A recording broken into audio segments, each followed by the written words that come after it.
Πρώτο συνέδριο ηλεκτροκίνησης Mobility Next. Η κινητικότητα του αύριο ξεκινά σήμερα.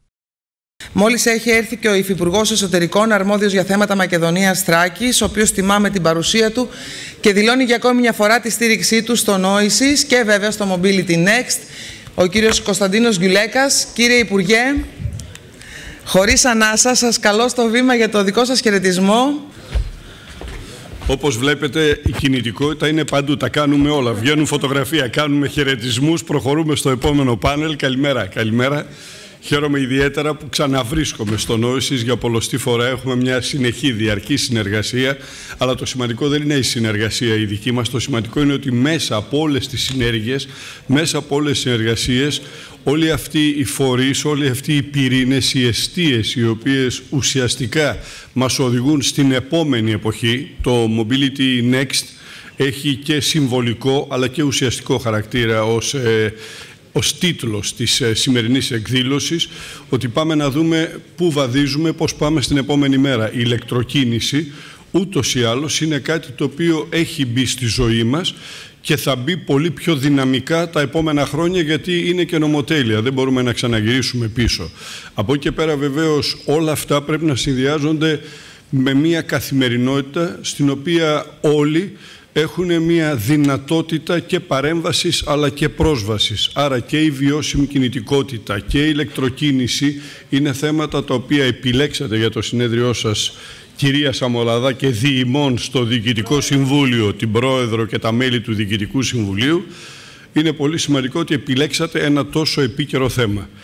Και επειδή πολλές φορές συζητούμε για όλα αυτά, εγώ χαίρομαι γιατί πέρα από την συζήτηση την ευκαιριακή με αφορμή ένα συνέδριο, μια ημερίδα όπως η σημερινή, είμαστε και σε διαρκή συνεργασία με πάρα πολλούς φορείς. Ξέρετε, εφαρμόσαμε εδώ στην πόλη αυτό που λέγαμε πολλές φορές, αλλά δεν το κάναμε πράξη. Να κάτσουμε όλοι μαζί σε ένα τραπέζι και να δούμε την επόμενη μέρα. Τι χρειαζόμαστε, πού πάμε, γιατί βλέπω εδώ τον πρόεδρο του ΟΑΣ και διευθύνοντα σύμβουλο, το διευθύνοντα σύμβουλο του ΟΣΕΘ, το διευθύνοντα σύμβουλο της Ελληνικό Μετρό. Και ευχαριστούμε, κύριε Κουρέτα, που είστε εδώ, γιατί το μετρό δεν έχει αλλάξει απλώς τη ζωή μας. Το μετρό αλλάζει την σελίδα στην οποία βρίσκεται η πατρίδα μας. Μετά την Αθήνα, εδώ στη Βόρεια Ελλάδα, είχαμε πιστέψει τα προηγούμενα χρόνια ότι όλο αυτό δεν θα ήταν απλώς ένα άπιαστο όνειρο, θα ήταν ένα κακόγουστο αστείο. Όποιος μιλούσε για το μέτρο σήμερα το απολαμβάνουμε, το χρησιμοποιούμε, το ζούμε, και με την επέκτασή του στην Καλαμαριά όλο αυτό θα έρθει να δώσει όχι μια πρόσθετη υπεραξία, κυρίως θα έρθει να βελτιώσει την καθημερινότητά μας, τη ζωή μας.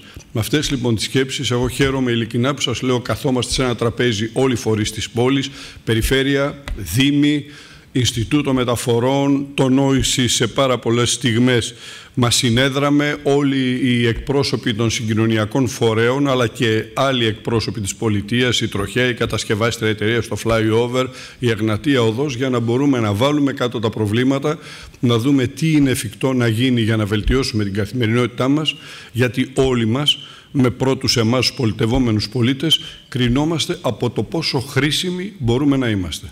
Και εκεί είμαστε προσανατολισμένοι. Να παλέψουμε όλοι μαζί για να μπορέσουμε να δώσουμε κάτι καλύτερο, ένα θετικό αποτύπωμα στη ζωή του καθενός, στη ζωή του κάθε συμπολίτη μας. Να είστε καλά, καλή συνέχεια, προχωρείτε στο επόμενο πάνελ, έτσι δεν είναι? Έχετε εδώ και μια δαιμόνια χαλκέντερη συνάδελφό μου στη δημοσιογραφία, τη Μαρία τη Σαμολαδά, η οποία δεν αφήνει να πέσει τίποτα. Με κοιτάει απειλητικά και σου λέει τελείωνε, ξεκινούμε. Να είστε καλά, καλή σας μέρα.